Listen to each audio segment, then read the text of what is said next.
Imagine this. A royal wedding, Macedonian palace, grand affair. But the queen, Arsinoe II, she's adjusting her crown, her hands maybe betraying this simmering rage, not joy. She's being forced into this marriage. It feels like a political handcuff, not a celebration. Yeah. And this isn't just some historical footnote. It's a window into a really brutal world full of political chess moves and just shocking personal costs. Welcome to the Deep Dive. Today, we're unpacking the extraordinary life of Arsinoe II of Egypt. Our mission really is to look at this woman born into huge privilege, but then constantly used like currency. Diplomatic currency, exactly. Right. And how she completely defied expectations, transformed herself from, a pawn in men's games into someone who totally redefined what female power could look like back then. Absolutely. We'll be drawing on historical accounts, looking at her journey through these chaotic Hellenistic politics, the betrayals within her own family. And ultimately, this incredible rise to power. Yeah. So let's set the scene. We're talking around 316 BCE, Alexandria, this dazzling new city. Brand new, yeah. But it's against this backdrop of chaos, right? Alexander the Great's empire has just shattered. That's right. His generals, the Diadochi, the successors, they're literally carving up the world he conquered. It's fiercely competitive. Wow. And Alexandria, where Arsinoe was born, it's right in the middle of this. It's buzzing with trade, scholars, the library, but it's also the capital of a brand new dynasty, the Ptolemies. Her father's dynasty. Her father's, yes, Ptolemy I Soter. And they're constantly fighting, trying to prove they belong, trying to legitimize their rule in Egypt. And what's so key to Arsinoe's story, and you mentioned it, is this kind of cultural coalition she grows up in. You've got the Greek world she's part of, where marrying your sibling is just unthinkable, an absolute taboo. A total abomination to the Greeks, yes. But then, on the other side, you have these ancient, powerful Egyptian traditions. Absolutely. She grew up bilingual, Greek in the palace courts, for sure. But she'd have learned Egyptian customs, maybe from nurses, servants, the world outside the palace walls. So she understood both sides. She would have had to. She'd see the rituals, understand that the Egyptian king, the pharaoh, wasn't just a ruler. He was seen as a god on earth. A living god. Exactly. And gods, well, they play by different roles, especially when it came to marriage, bloodlines, divinity. Like Isis and Osiris? Precisely, the foundational myth. Divine siblings, Isis and Osiris, whose marriage creates cosmic order, ensures fertility, life itself. Their union was sacred, totally fundamental to Egyptian belief. Wow, so this massive contrast between Greek horror and Egyptian sacredness. It's a thread that runs right through her entire unbelievable life. Okay, let's dive into that first really tough chapter. The princess's political currency. Yeah. So Arsinoe, young girl, growing up in this grand Ptolemaic palace in Alexandria, she must have learned pretty quickly that her looks, her royal blood, Yeah. they weren't really hers. No, they belonged to the dynasty. To her father, Ptolemy I Soter. He was one of Alexander's most capable generals, now a king building an empire. And his daughters. His daughters were tools, diplomacy in human form, highly valuable assets for forging alliances in this dangerous world of the successors. Sounds so cold. It was the harsh reality, the mathematics of empire building. A royal marriage wasn't about love, it was a treaty signed in flesh and blood. So fast forward to 301 BCE. Arsinoe was just 15. Barely a woman. And her father makes this huge decision.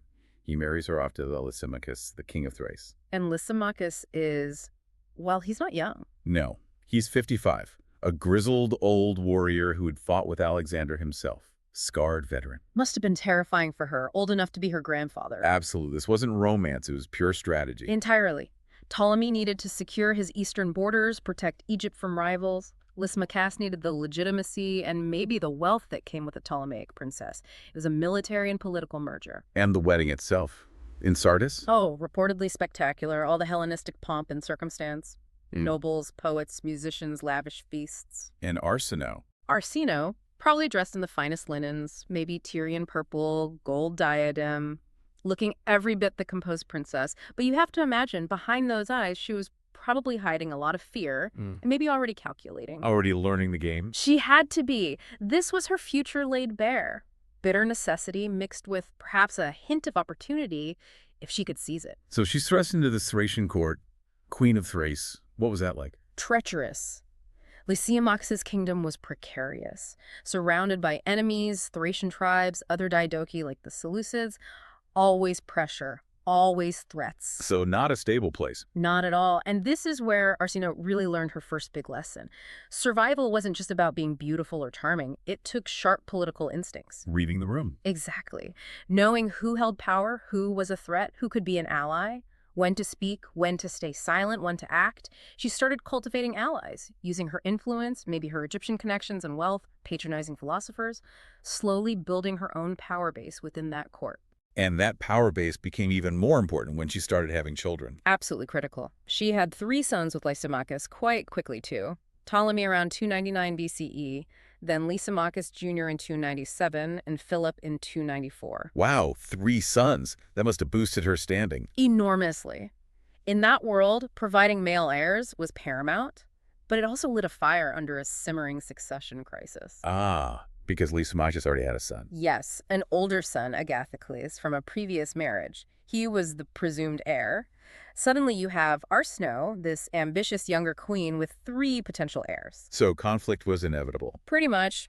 Factions formed, whispers started, plots were likely hatched. Arsinoe found herself right in the middle of a very dangerous power struggle. And this is where things get really dark, this crucial moment around 283 BCE. Yeah, this is where Arsinoe shows her ruthless side.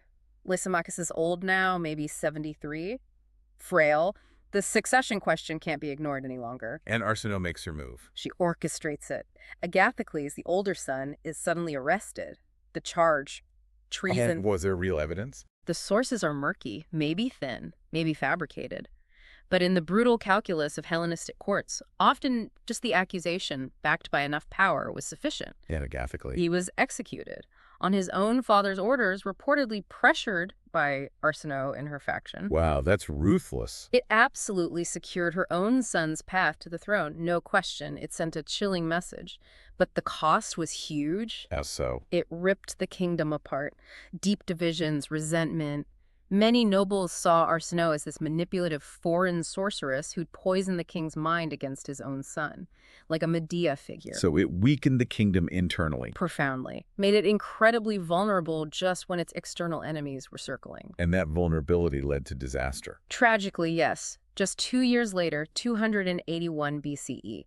The kingdom, fractured and weakened, couldn't stand against Seleucus I, another of the major successor kings. Seleucus attacks. Yes. Lysimachus, despite his age, leads his army one last time.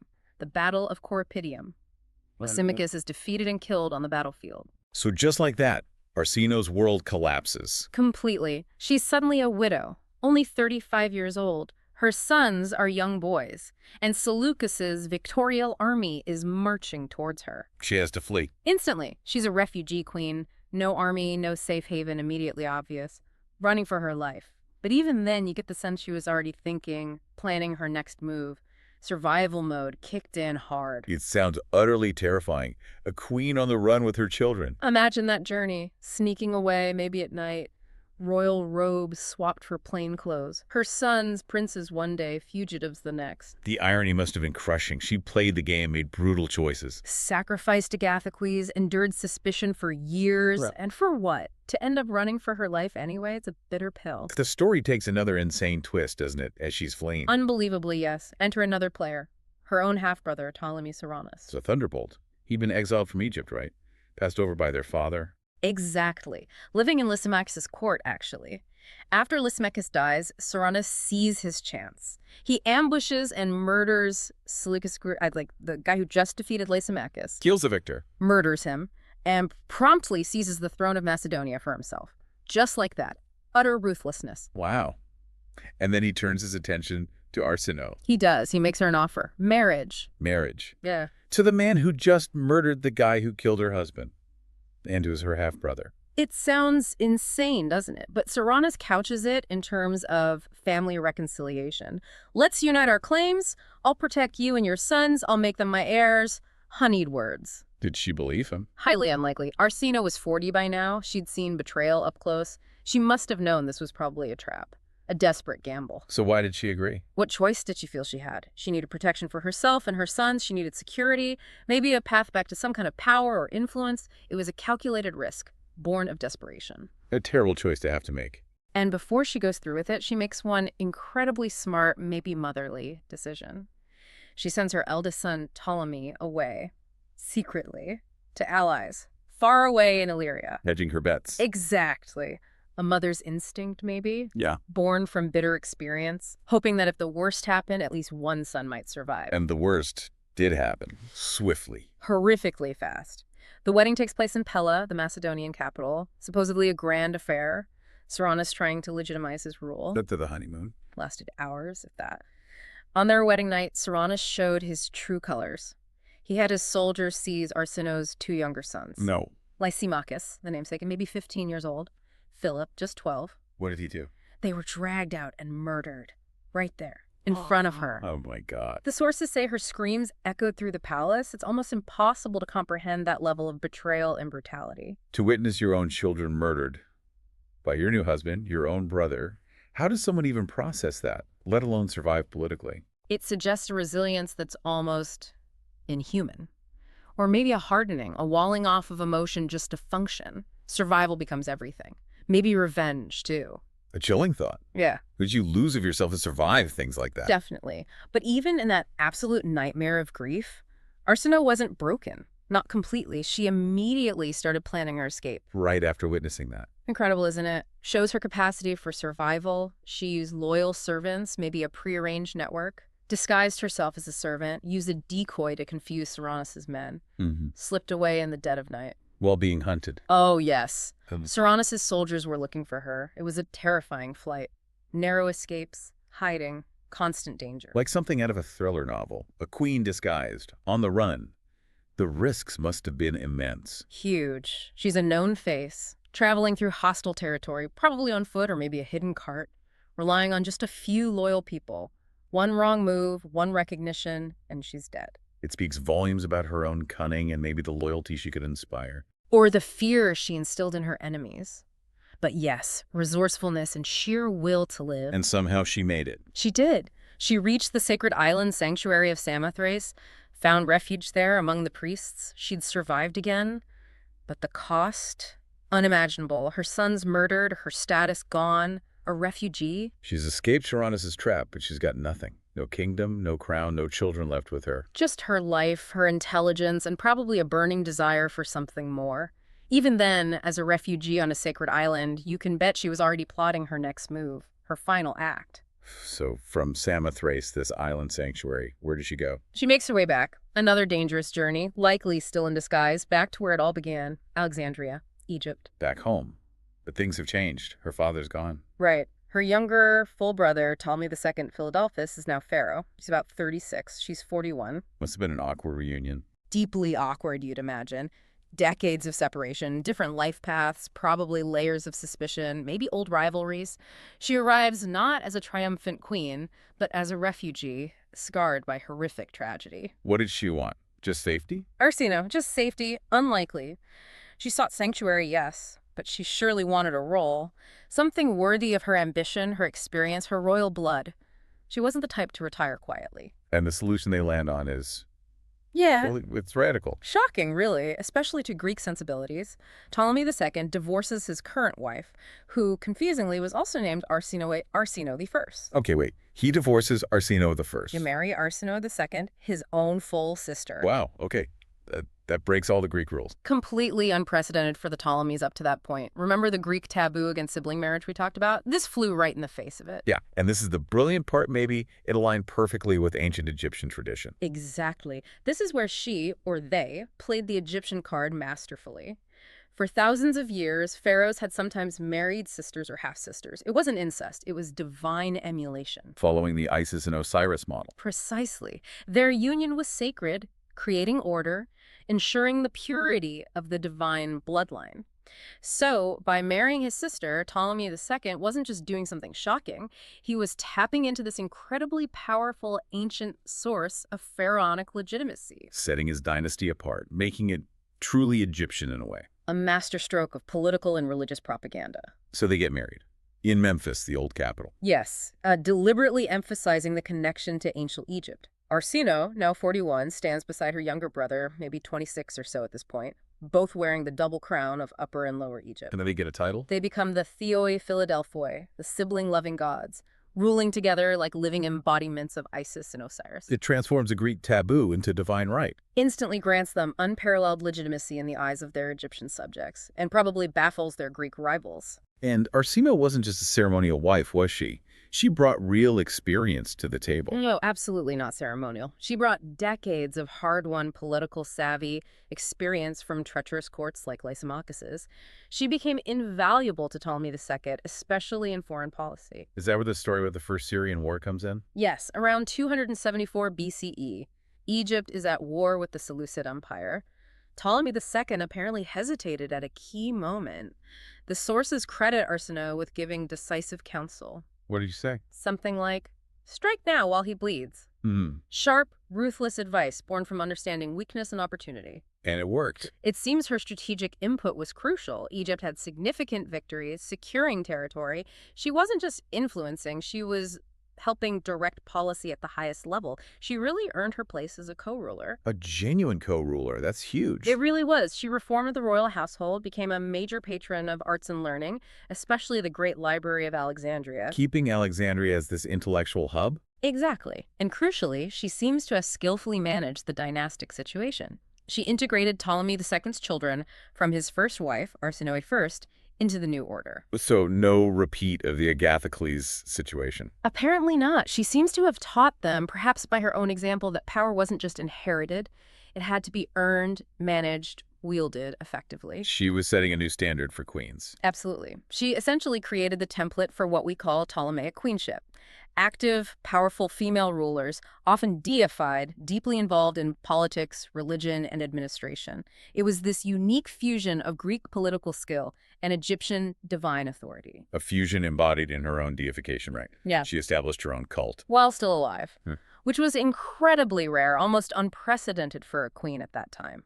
She ensured she would be worshipped as Arsinoe of Philadelphus, the sibling-loving goddess. She died relatively young, around 46, in 270 BCE.